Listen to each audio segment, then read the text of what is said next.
Sune, 63 år på Djurgården. Berätta lite, inte Sune som är Sveriges största bibliotek. Jo. Jag är hans barnbarn Emmy och jag är 15 år. Bra ställt på ditt bilder. Ja. Plus, vilket landskap bor ni? Vi bor i Medelpad. Hur ser landskapet ut? 2/3 av Medelpad är täckt av skog. Det rinner 2 älvar genom Medelpad som heter Indalsälven och Ljungen. Mot norr och väster höjer sig bergen med toppen till 500 meter. Vad har ni haft för nytta av skogen? Vi har transporterat stockar till sågverk och massfabriker. Farfar skickat lastbilar till Sundsvall. I Sundsvall finns ett smältverk för aluminium. Där smälts till exempel lastbilar som man har lämnat in på återvinning. Vad kom turisterna för att göra i Medelpad?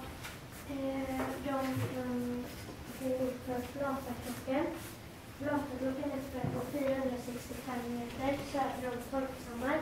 Där Sveriges geografiska mittpartier. Sportfiska. Om man gillar att fiska kan man göra i älvarna. Det finns väldigt stora fiskar att fånga där. Kan du visa hur stora de kan bli? Ja, ungefär så här. Varför dubblades folkmängden i Medelpad under 1850-talet och 1900-talet? Vid kusten låg 40-tal sågar och trakterna runt Sundsvall blev Sveriges första stora industriområde. Vad tänker ni på miljövänligt? Vi försöker åka tåg så mycket som möjligt. Vi använder Medelpads skogsresurser genom att använda ved för att elda.